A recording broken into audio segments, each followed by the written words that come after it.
Nos hemos gozado en esta mañana, ¿verdad? Gloria a Dios. Y ahora vamos también a ser instruidos, a deleitarnos también con su palabra.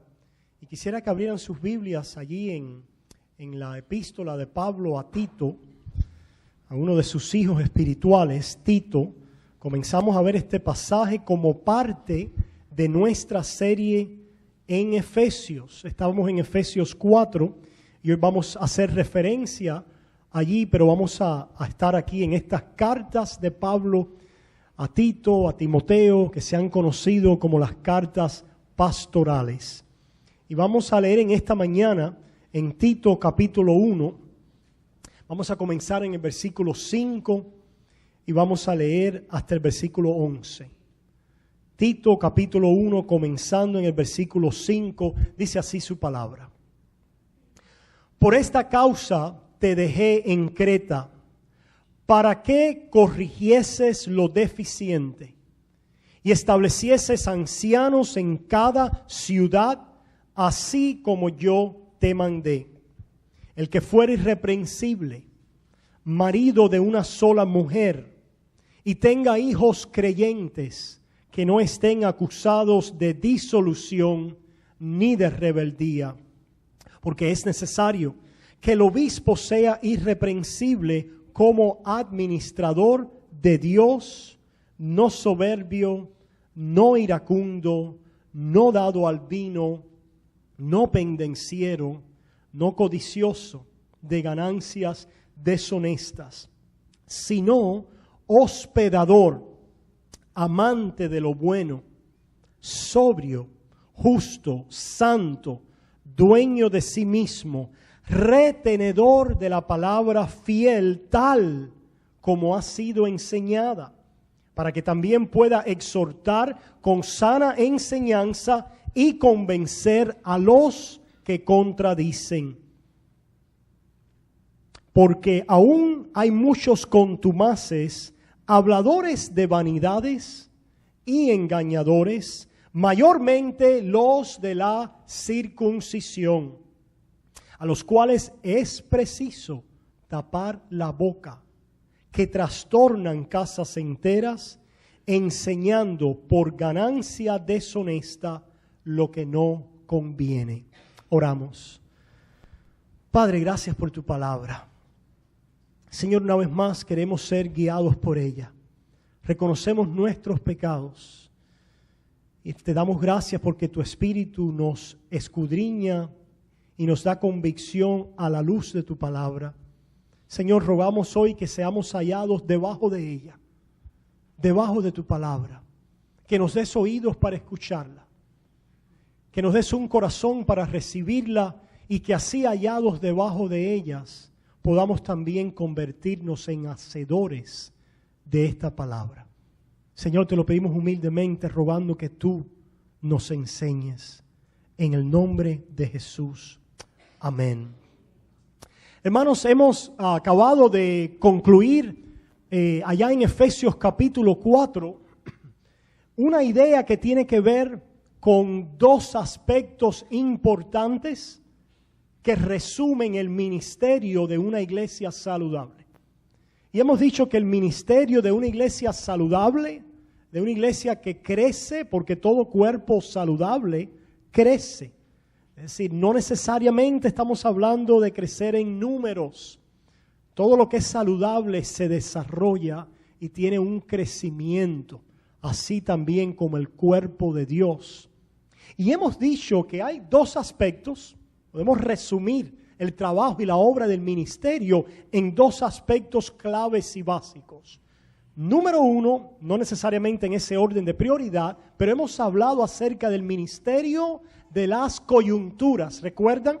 El ministerio de las partes, que la Biblia describe a la iglesia como un cuerpo. Y para que un cuerpo pueda funcionar bien y pueda tener salud, no puede haber un tumor, no puede haber un crecimiento allí desordenado por un lado, algo que está fuera de lugar. No puede haber un órgano quizás que esté faltando y careste, ¿verdad? Tiene que ser un cuerpo que vaya unido, bien concertado entre todas sus partes. Nosotros hemos dicho que un cuerpo saludable es aquel donde las partes del cuerpo están haciendo su función.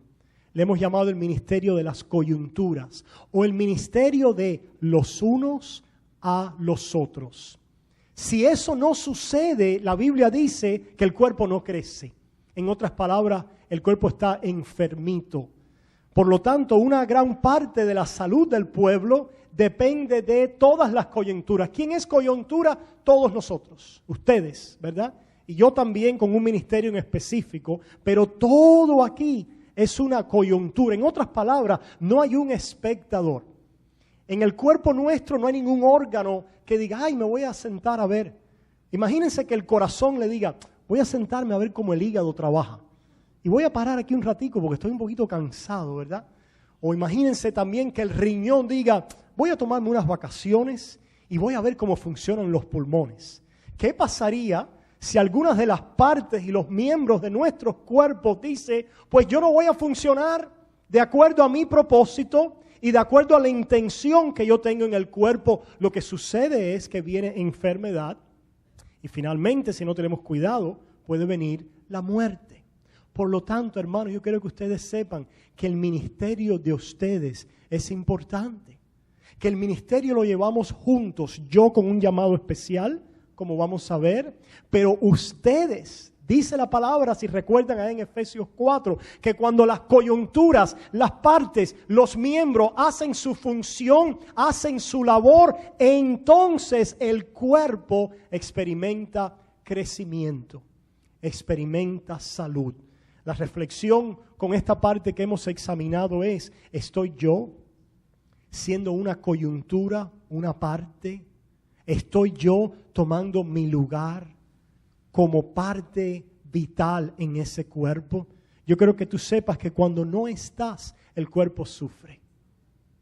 Cuando tú con tu llamado allí a servir en ese cuerpo y a ser parte y coyuntura no estás, el cuerpo sufre. Eres llamado a servir así en el cuerpo. Y nosotros habíamos dicho que ¿por qué servimos? Servimos porque el pastor le cae ahí a latigazos a ustedes o les empieza, ¿verdad?, a decir 3 gritos. Yo sé que a veces los pastores tenemos esa tentación, porque se ha dicho que solamente 20% de la iglesia, usualmente, esas son las estadísticas, hermanos. Si usted se pregunta, ¿por qué la iglesia está hoy enferma? Bueno, yo creo que esto tiene que ver con eso. Dicen las estadísticas que solo el 20% del cuerpo en la iglesia son los que están activos y funcionando. ¿Y dónde está el otro 80%? Imagínense, ¿verdad? ¿Cómo estaría un cuerpo donde solamente un pedacito del corazón? Mi papá está enfermo ahí del corazón y Dios te ha extendido la vida con un corazón ahí un poco débil, pero a veces si el cuerpo no está allí completamente enfocado a hacer la obra de Dios que nos ha llamado a hacer, el cuerpo va a sufrir. Así que tenemos ese llamado y ese aspecto del ministerio a servir. ¿Cómo servimos? Decíamos, nosotros hemos dicho que para servir tenemos primero, tiene que suceder algo en el corazón. Y hemos dicho que a través de la fe en Cristo, el Espíritu Santo que nos ha hecho ver a nuestro Salvador y a nuestro Redentor. ¿Cuántos han visto aquí al Señor como nuestro Salvador y nuestro Redentor? Al Señor que lo ha dejado todo, como decía Denis en esta mañana, lo dejó todo para darnos vida. El Señor y el Dios de misericordia que nos ha salvado. Pues dice la palabra en Romanos 12, os ruego por las misericordias de Dios, que presentéis vuestros cuerpos en sacrificio vivo, santo, agradable a Dios. ¿Quién es el que sirve, hermanos? Aquel que viendo la misericordia de Dios hacia mí, que viendo que yo estaba en condenación, en tinieblas, que viendo que yo no tenía esperanza en este mundo porque todo es vanidad bajo este cielo separado de Dios, y que ahora Dios ha venido a mi vida y me ha enriquecido con un reino eterno, con una esperanza inquebrantable, con un reino incorruptible, con glorias y felicidad eterna en nuevos cielos y nueva tierra con Él. El que tiene esa esperanza, el que sabe lo que Dios ha hecho en nuestras vidas y se ha revelado en nuestras vidas como un Dios de gracia y de misericordia, el que ha descubierto a Dios como un tesoro a favor de nosotros, ese entonces sirve. ¿Por qué? Porque cuando vemos así a Dios, nuestros corazones se llenan de su amor, el amor de Él por mí. Y cuando yo descubro el amor de Él por mí, ese amor me hace a mí desbordarme entonces en amor y decir, Señor, ¿qué quieres que haga? Señor, ¿cómo puedo yo servir? Porque siento aquí adentro ese impulso de tu amor que me constriñe. ¿A quién puedo servir en amor? ¿Con quién puedo conectarme? ¿Cómo puedo evangelizar? ¿Cómo puedo salir? ¿Cómo puedo dar mi testimonio? Señor, ¿qué quieres que yo haga? El Hijo de Dios, que ha sido cautivado por el amor de Dios reflejado en el Evangelio, dice, heme aquí, Señor. La razón entonces, y esta es la reflexión por la cual algunos no estamos sirviendo, activados como coyunturas en el cuerpo, anhelantes, deseando oír la palabra, ser transformado por ellas y buscar cómo servirnos unos a otros, es porque de alguna manera el amor de Dios y sus promesas han disminuido delante de tus ojos. El amor de Dios, sus promesas, su herencia eterna ha disminuido. Y es verdad. Alguien decía que qué difícil es estar en un cuerpo, en una iglesia donde el cuerpo no está esperando al Señor. ¿Cuántos estamos esperando? ¿Cuántos anhelamos y deseamos nuevos cielos y tierra nueva? Ese que anhela y espera es aquel que ha tenido visión de lo que viene, que ha tenido esperanza de para qué ha sido salvado. Pero muchas veces la tierra esta antigua, con sus atracciones, con sus entretenimientos, y verdad que en este país hay entretenimientos, como hay hobbies en este país, ¿verdad?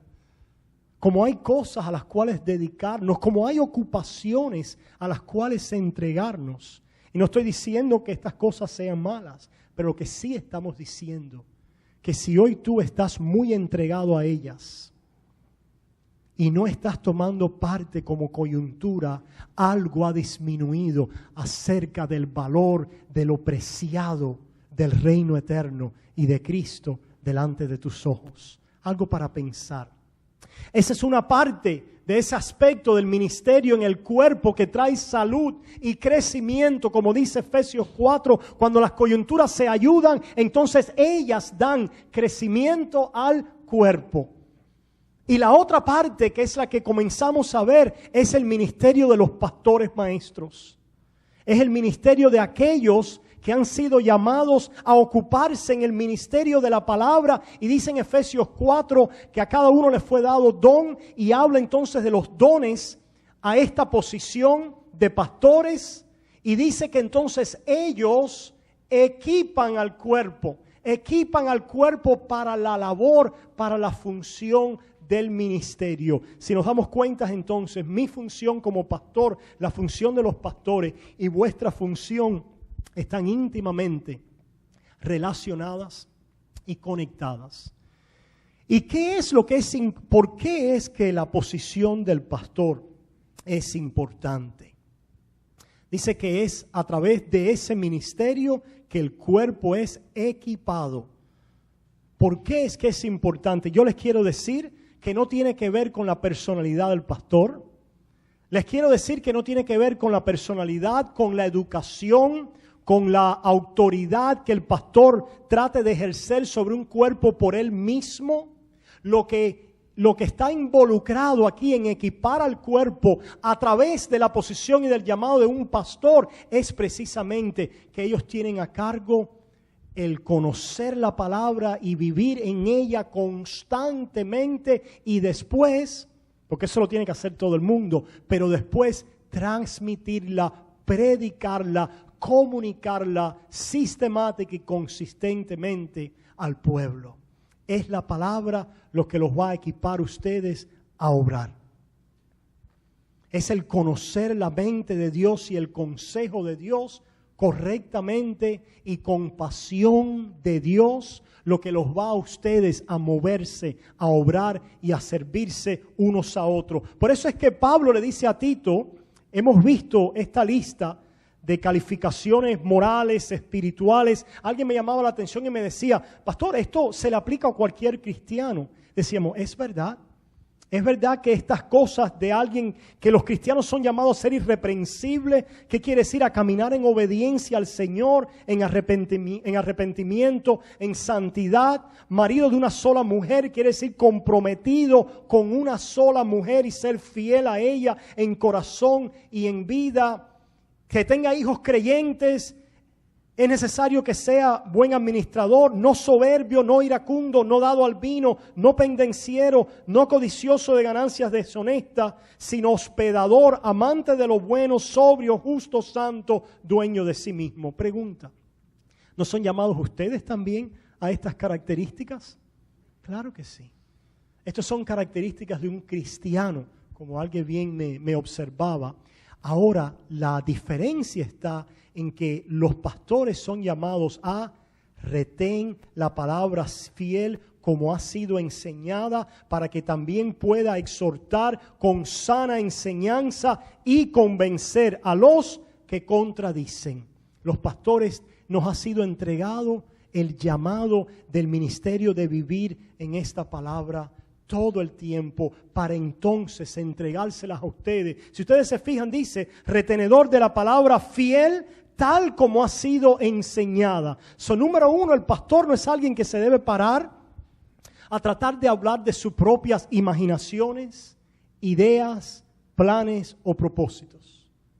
Los pastores tienen que venir y someterse debajo de esta palabra. ¿Les conviene a ustedes como iglesia que haya un pastor, aunque no sea muy carismático, aunque no sea un pastor popular? Hoy en día vivimos, ¿verdad?, estas ondas de los pastores populares y carismáticos, y las multitudes van hacia ellos. ¿Les conviene a la iglesia, le conviene a la iglesia pastores que estén sometidos a la palabra? Pastores que han decidido y dicen, yo no tengo nada que decir a menos que Dios diga. Yo no tengo nada que hablar por mí mismo y de mí mismo, sino lo que Dios me ha llamado a hablar. Recordaba hace poco en una reunión de pastores aquel pasaje de Jeremías. ¿Se acuerdan? El profeta Jeremías fue llamado a un ministerio que no era popular. El profeta Jeremías fue llamado a decirle al pueblo el juicio que venía allí de mano de los babilónicos, de Babilonia, el imperio de Babilonia, y a decirle inclusive que se rindieran y a traer esa palabra profética al pueblo de arrepentirse y de volver al Señor. Y esto le trajo, dice Jeremías, que se convirtió en el escarnio de todos, en el hazme reír del pueblo. ¿Y quién quiere ser el hazme reír de todo el mundo? ¿Quién quiere convertirse, verdad, que te estén escarneciendo siempre? ¿Quién quiere soportar crítica, verdad? ¿Quién quiere soportar oposición diaria? La razón por la que el pastor lo va a soportar es por lo que le pasó a Jeremías. Jeremías dijo, me seduciste y fui seducido. Dice, quise callar porque me pusiste como escarnio, casi como que me pusiste una trampa, oh Jehová. ¿Cuántos pastores aquí el Señor le ha puesto trampa? Pero Jeremías entonces dijo, me seduciste y fui seducido y quise callar y no hablar. Pero cuando callé hubo ¿qué? Un fuego dentro de mí. Un pastor que hablaba sobre este mensaje dice que me noqueaste. ¿Y cuántos de nosotros somos noqueados por la palabra del Señor y por la obra del Espíritu en nuestras vidas cuando Él nos está llamando a hacer algo? Ustedes han visto a un boxeador noqueado, ¿verdad? Está rendido. Estamos hablando de rendición también allí con las damas.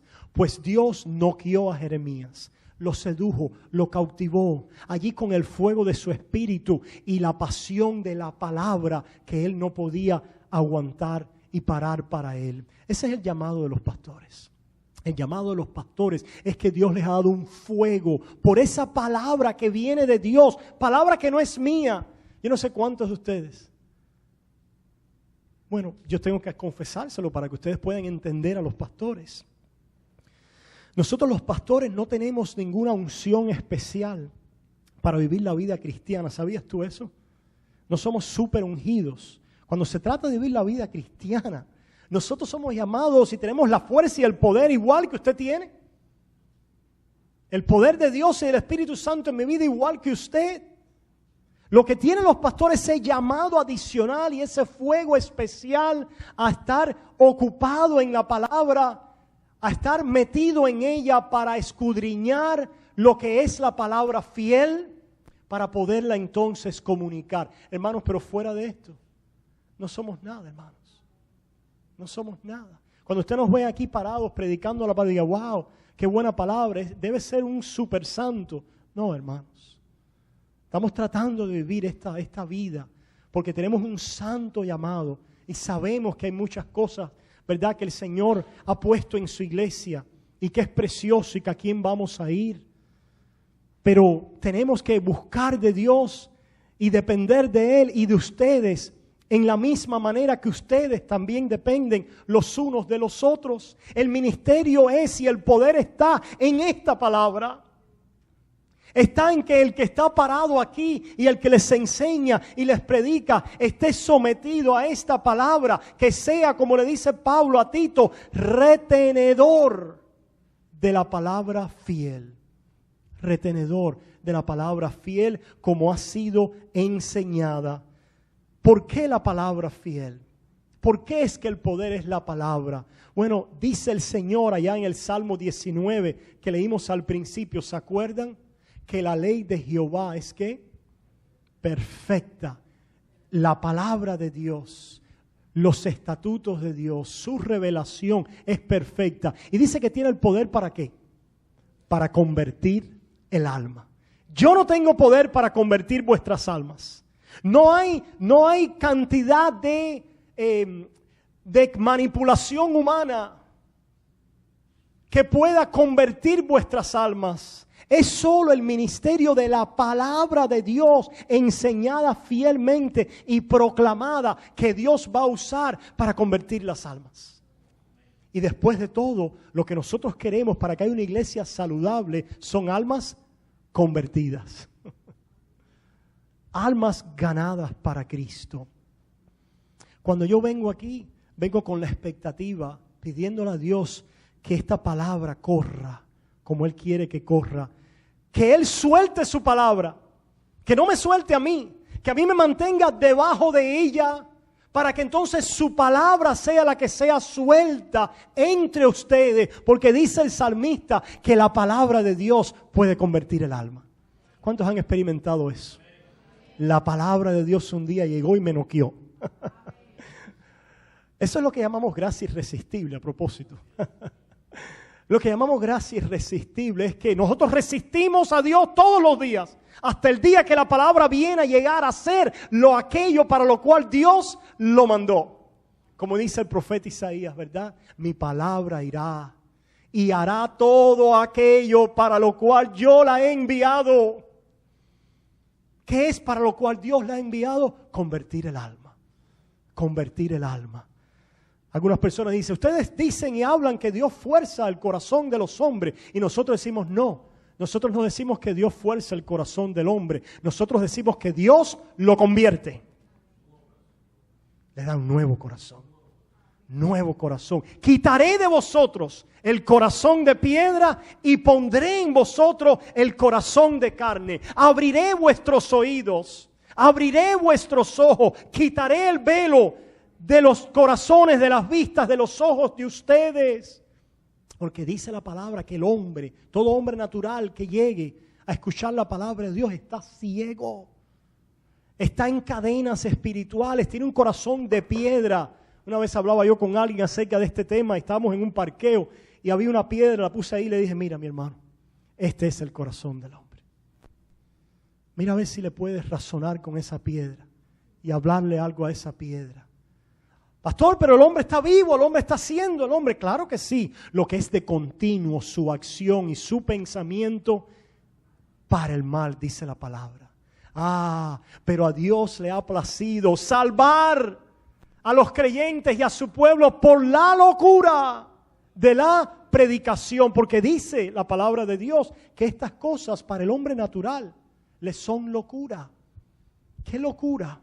Venir a hablar de un Dios que se encarnó y que amó a pecadores como nosotros y que a través de su muerte en la cruz y su sangre rescató un pueblo de la ruina y levantó un pueblo para sí a través de un sacrificio efectivo para salvar y para traer salvación a este mundo. Agradó a Dios salvar al mundo por la locura de la predicación. Y Pablo decía, yo predico a Cristo y a este crucificado. Esa es la forma en que Pablo se sometía a la palabra fiel que él había recibido. Lo que recibieron los discípulos y los apóstoles es la locura de la predicación de la cruz. ¿Qué cosa es la cruz? Pastor, yo tengo una crucecita por ahí. Yo tengo ahí. No, no es esa cruz. La predicación de la cruz es que Dios vino a este mundo a salvar a los pecadores, de los cuales yo soy el primero, decía Pablo, que esto es un dicho digno de aceptación. ¿Te ves tú pecador hoy? La palabra está haciendo su obra en ti. ¿Te ves tú un pecador? ¿Te ves destituido de la gloria de Dios? ¿Te has dado cuenta que has ofendido a un Dios santo y perfecto? ¿Te das cuenta que en ti mismo estás perdido si vas delante de la presencia de Dios? Si te puedes dar cuenta de eso hoy, la palabra de Dios está convirtiendo tu alma. Dice a Pablo también en 1 Corintios que Cristo murió conforme a las Escrituras. Este es el Evangelio, el cual os he declarado, el cual predico, por el cual también ustedes han creído, y les dice que Cristo murió conforme a las Escrituras y fue sepultado y resucitó al tercer día conforme a las Escrituras. Pablo no trae su propia versión de los hechos ni algo para de alguna manera inspirar a la iglesia o al pueblo o a las multitudes. Él trae el mensaje de la cruz.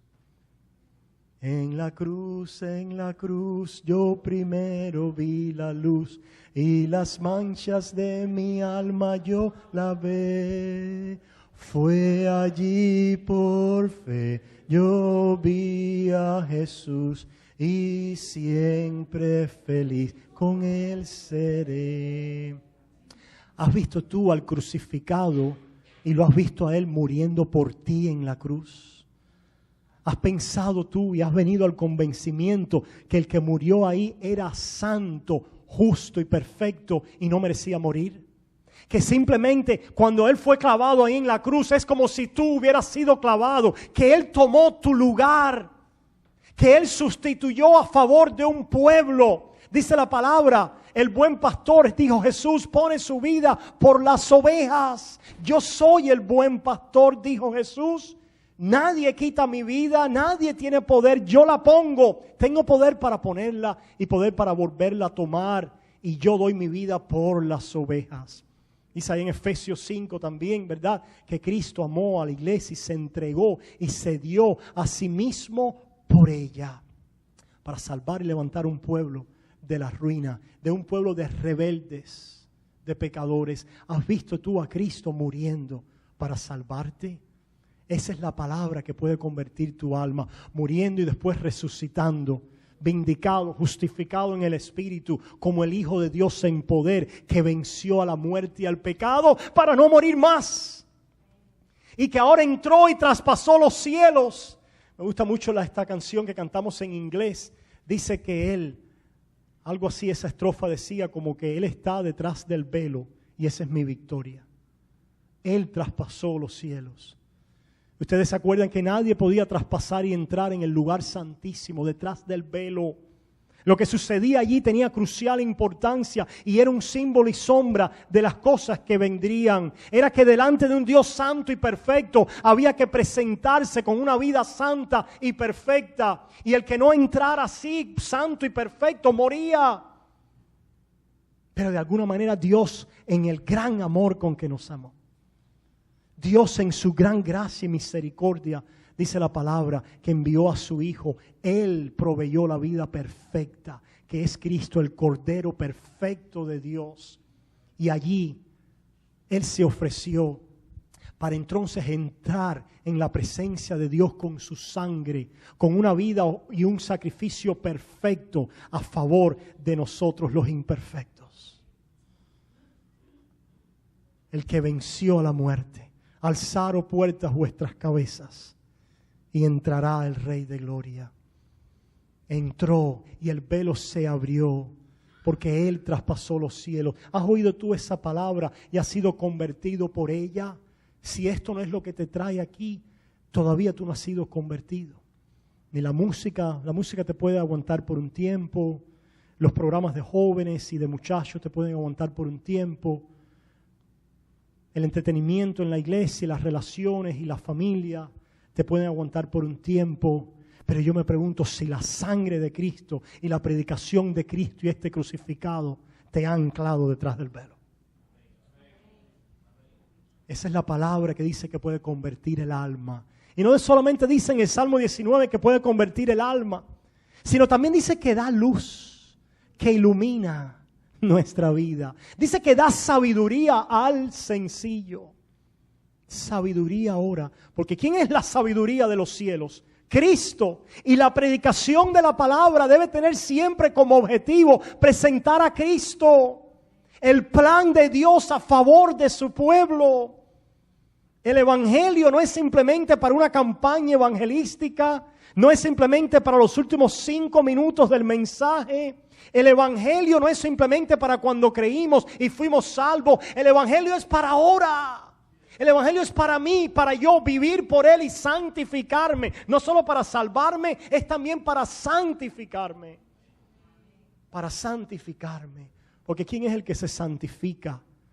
El apóstol Pablo decía, lo que yo vivo ahora, lo vivo por mis obras, por mis fuerzas, porque es mi deber, porque lo vivo en el amor de aquel que se entregó y se dio a sí mismo por mí.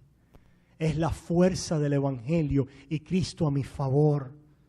Cristo mi redención, Cristo mi justificación, Cristo mi sabiduría, Cristo preciado para mí, amado y deseado más que todas las cosas, porque grandes promesas me ha dado, como nosotros hemos cantado, me ha librado de Satanás. Gloria a Dios, Tato, que el Dios de los cielos ha venido a librarnos de un enemigo tan astuto y tanto más poderoso que nosotros, con el cual nosotros estamos perdidos en nuestras fuerzas.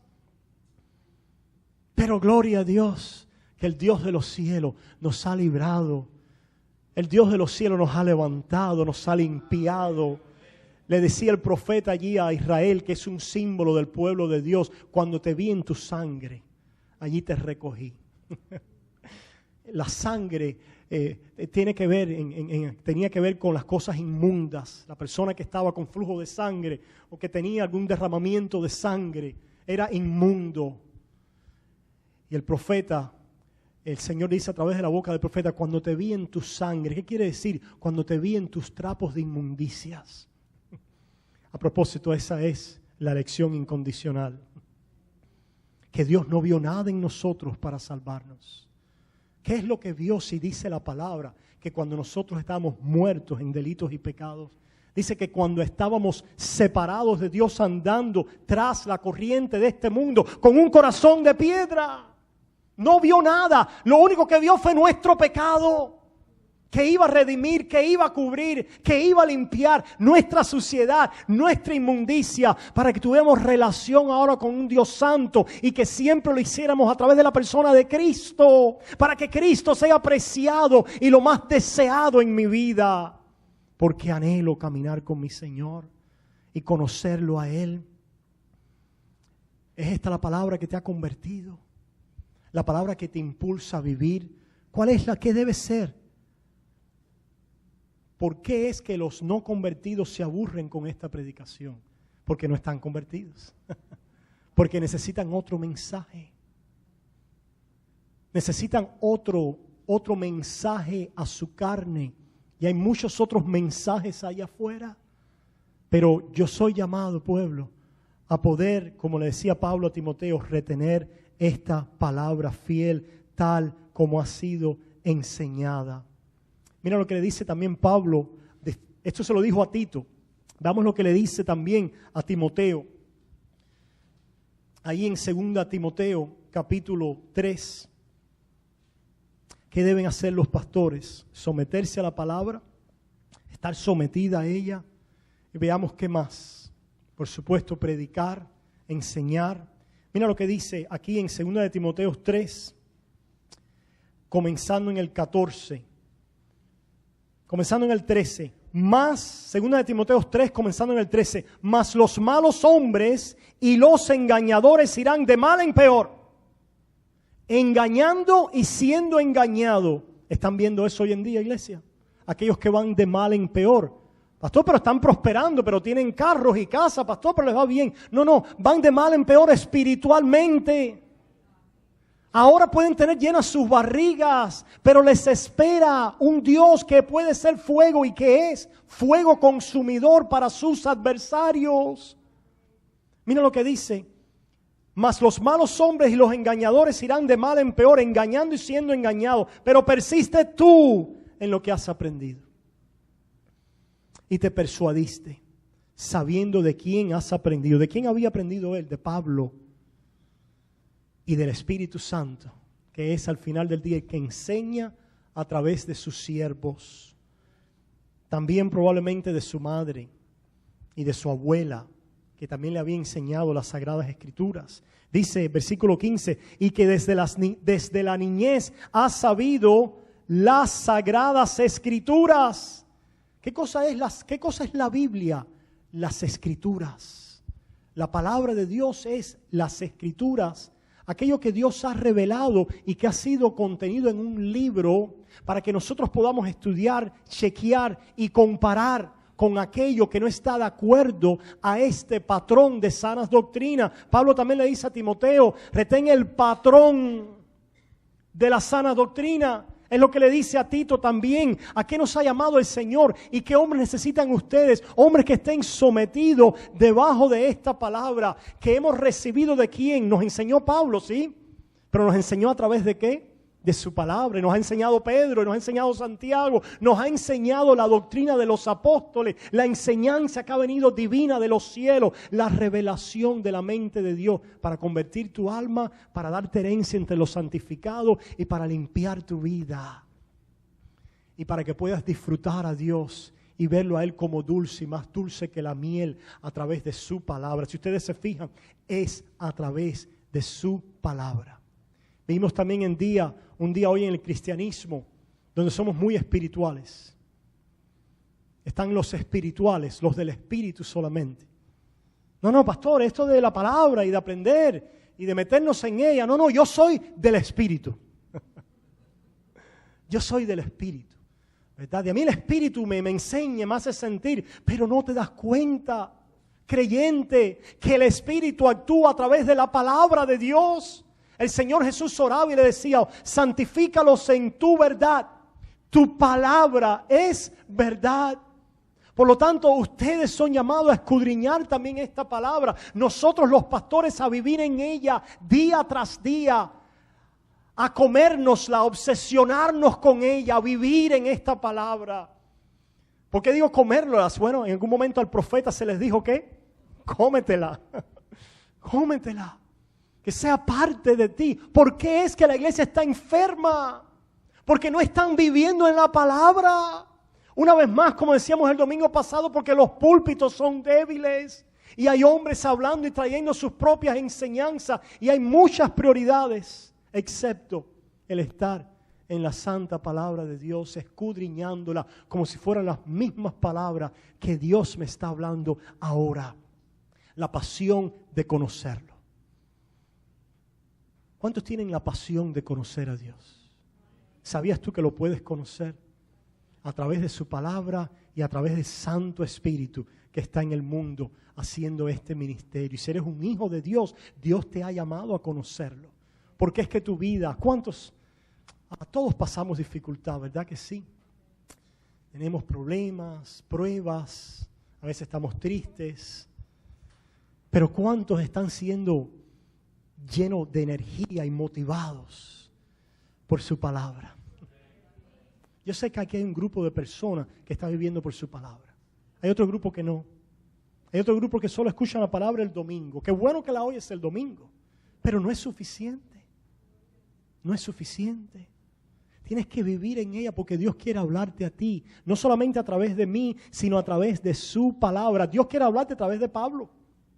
Dios quiere que Pedro, Pablo te hable, Santiago. Dios quiere hablarte, Pablo quiere hablarte a través de la Escritura. Escritura, la palabra de Dios.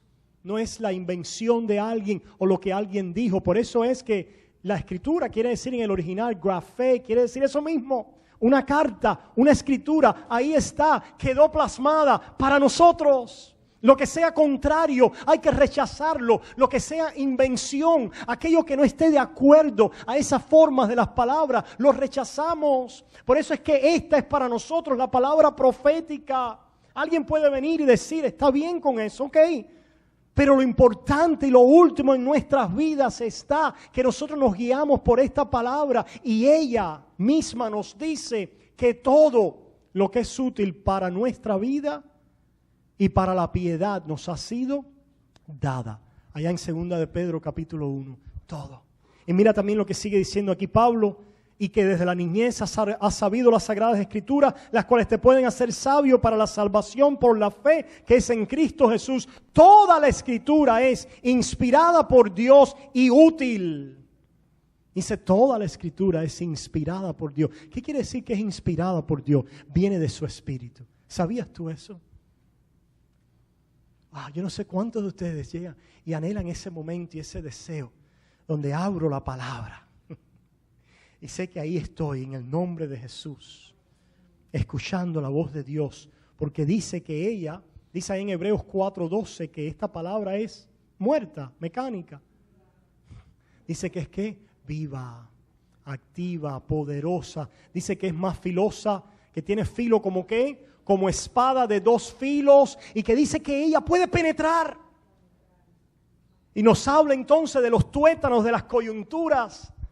Nos habla del espíritu, del alma. ¿Qué nos está diciendo? Ella penetra a donde el hombre no puede penetrar. ¿Qué es lo que tú necesitas? Tú necesitas una palabra de Dios que penetre y cale en tu corazón hasta donde el hombre no pueda penetrar. Y allí convierta tu alma. Y allí te abra tus ojos para que puedas ver lo que Dios tiene preparado para los que le aman. Y mira lo que dice, es útil para enseñar. ¿Qué tienen que hacer los pastores? Enseñar la palabra. Enseñar todo el consejo de Dios. Una de las cosas que el Señor a mí en algún momento me redarguyó, se pueden tener mensajes temáticos y con tópicos, todo eso está bien, no importa, pero en algún momento tenemos que entregarnos al estudio asiduo de libro por libro, capítulo por capítulo, versículo por versículo. Y eso es lo que tratamos de hacer, de estar en ese estudio para poder entender y saber el consejo de Dios, no solamente en sus detalles, sino también poder saber el mensaje principal de la Biblia, cuál es, y ya le hemos dicho que es Cristo, útil para enseñar. No hay nada que tú necesites que no esté enseñado aquí. Dice también que para redarguir, en inglés dice rebuke, una palabra fuerte, ¿verdad? No sé en español cómo quizás redarguir, es cuando alguien está equivocado. Y entonces el ministerio de la palabra a través de los pastores es precisamente redarguirlos, mostrarles su error. Como decía Pablo a Tito, aquellos que contradicen el ministerio, parte del ministerio es mostrar el error, desenmascarar el error a través de su santa palabra, redarguir, decir está cerrado, eso es un error. Nosotros estamos buscando ser hallados en la verdad de su palabra y crecer en conocerla más y más y más para poder venir y transmitirla fielmente y redarguir a aquellos que están en error doctrinal, que es un error de idea, de mente. Por eso es que la palabra dice también allá a los Corintios, Pablo decía que nuestras armas no son armas carnales, sino son poderosas en Dios para derribar ¿qué? Argumento. ¿Cómo es que se derriban los argumentos erróneos y de Satanás cuando la palabra enseña y redarguye? Se caen los argumentos, se levanta el conocimiento de Dios en nuestras vidas. Se disciplina a alguien a través de esa palabra. se redarguye. ¿Con qué objetivo? ¿Para destruir a alguien? ¿Para pisar a alguien? Dice que para corregir. Corregir quiere decir restaurar, para que ese pensamiento erróneo pueda cambiar, porque déjame decirte algo, así como tú piensas y crees, así es tu vida. ¿Por qué es que es importante la palabra y la enseñanza y la doctrina? Porque la Biblia dice que lo que está en el corazón, y a propósito, el corazón no es solamente los sentimientos. Hay un gran error en el pueblo de Dios que dice, voy a alabar a Dios con mi mente y con el corazón, quiere decir con los sentimientos y con la mente. La palabra de Dios dice que como el hombre piensa en su corazón, así es él.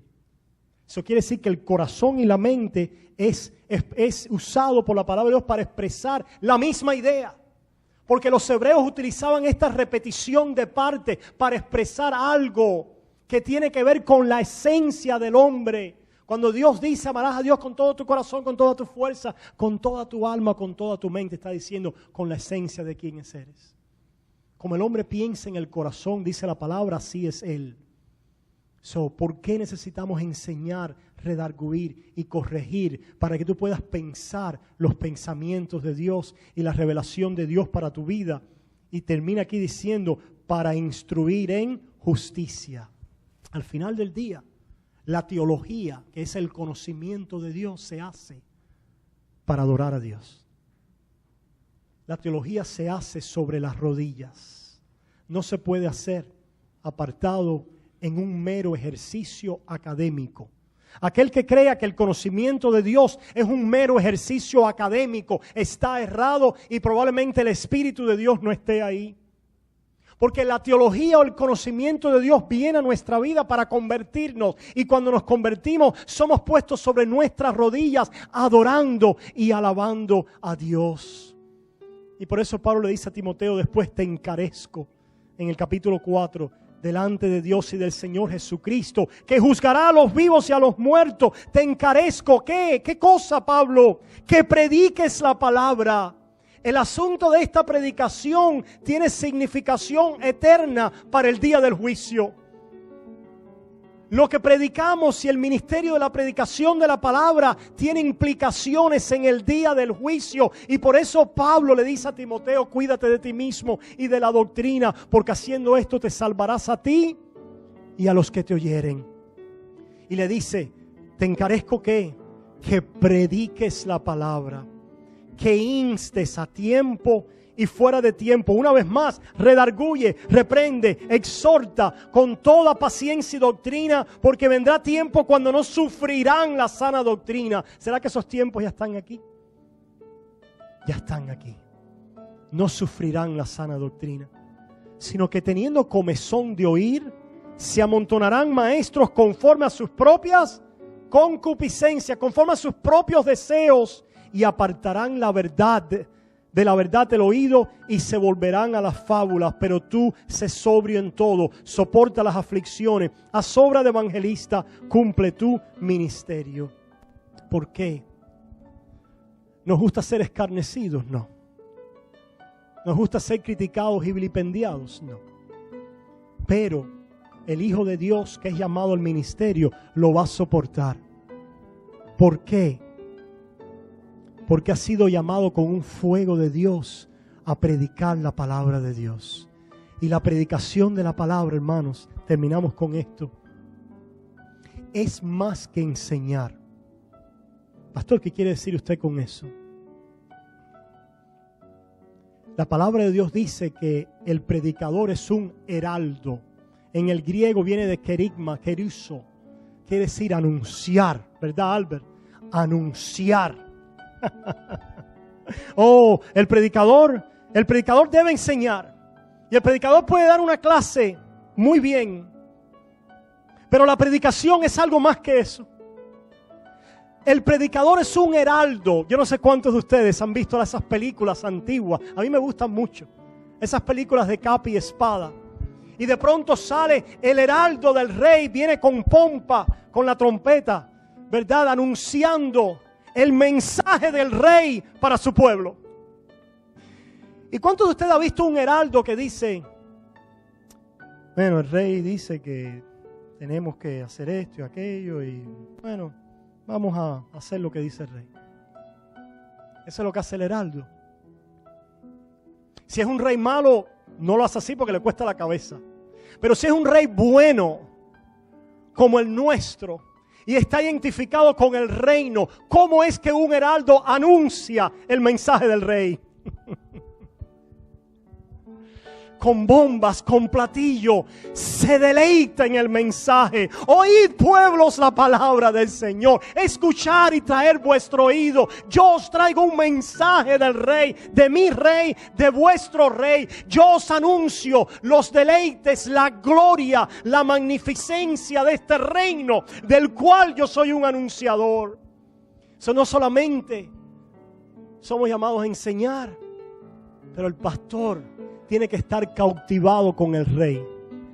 Iglesia, ustedes quieren pastores que estén cautivados con el rey, que han salido de la corte y han estado con el rey y vienen a anunciar no algo simplemente mecánico o algo porque hay que hacerlo, hay que obedecer a Dios, sino están cautivados con el rey y su reino. Y cautivados con el rey y su reino, se deleitan y se glorían en esta anunciación. Ese es el fuego. ¿Cuál es el fuego del pastor? Ese, que en su anunciación hay adoración. En la anunciación hay adoración. En la anunciación está la gloria de un anunciador que ha visto a Dios. Y viene ahora al pueblo. ¿Y qué pasa cuando esa palabra viene así de Dios, del Espíritu, por su palabra escrita y de un heraldo?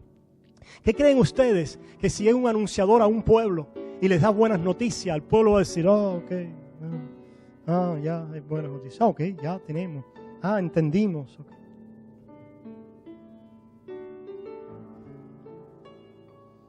¿Qué hace un pueblo que recibe buenas noticias? Se regocija, se goza, prorrumpe en gritos de alabanza. Pastor, pero nosotros somos bautistas, yo entiendo eso, pero yo soy un anunciador.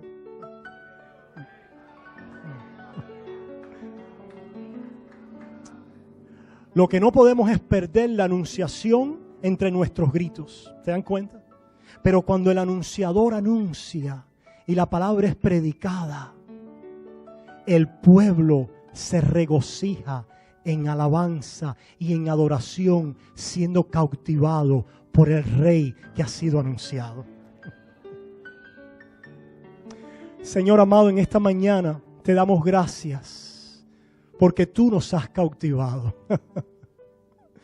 Nuestro compromiso es con ese reino eterno. Alzar opuestas vuestras cabezas y entrará el Rey de gloria. Oh Señor, hemos visto a ese Rey de gloria, hemos visto ese reino. Nuestras almas arden, como decían aquellos en caminos de Maús. No ardían nuestros corazones con el heraldo de heraldos. Cuando Cristo abrió la palabra y nos habló, no ardían, oh pueblo. No es mi persona, es su palabra. Es alguien que ha visto la misericordia y la gracia de Dios, porque yo soy miserable, pero he visto un gran Rey de reyes y un reino y unas cortes y un cielo eterno abierto para tu delicia y para tu deleite. Y los llamo entonces a deleitarte en Él. Deleítate en Él. ¿No es eso lo que dice la palabra? Y Él te concederá las peticiones de tu corazón, porque el que se deleita ha encontrado la respuesta a sus peticiones. Ya la ha encontrado, y la hemos encontrado, Jehová. La hemos encontrado, Dios, en tu Hijo Jesús, por el poder de tu Espíritu. Señor, te ruego que si hay alguien aquí en esta mañana que no te conoce, Padre, yo te ruego que vea hoy a Cristo muriendo por sus pecados. Yo te pido, Señor, que hoy tú obres en sus corazones de tal manera que ellos crean y se arrepientan y se vuelvan al Dios vivo manifestado en Jesucristo. ¿Cuál es el llamado de Dios para ti? Cree y arrepiéntete. Ven, si tus pecados fueran rojos como el carmesí, vendrán a ser blancos como la blanca lana. Cristo murió para perdonar los pecados de todo aquel que viene a Él reconociendo sus pecados. y tienes hambre y sed, ven a Él. Si estás trabajado y cargado, ven a Él y comer y tomar leche y vino sin precio, sin dinero. Ese es el reino que proclamamos. Ven a Él y te sucederá como le ha pasado a tantos que lo han dejado todo para seguirlo. Oh Señor, síguenos cautivando con tu anuncio y ayúdenos a ser heraldos dignos de este anuncio y de este reino, y danos sabiduría para ser esa iglesia que crece y crece en salud. Recibe tú la honra, la gloria y la alabanza. Y el pueblo de Dios dice: amén, amén y amén.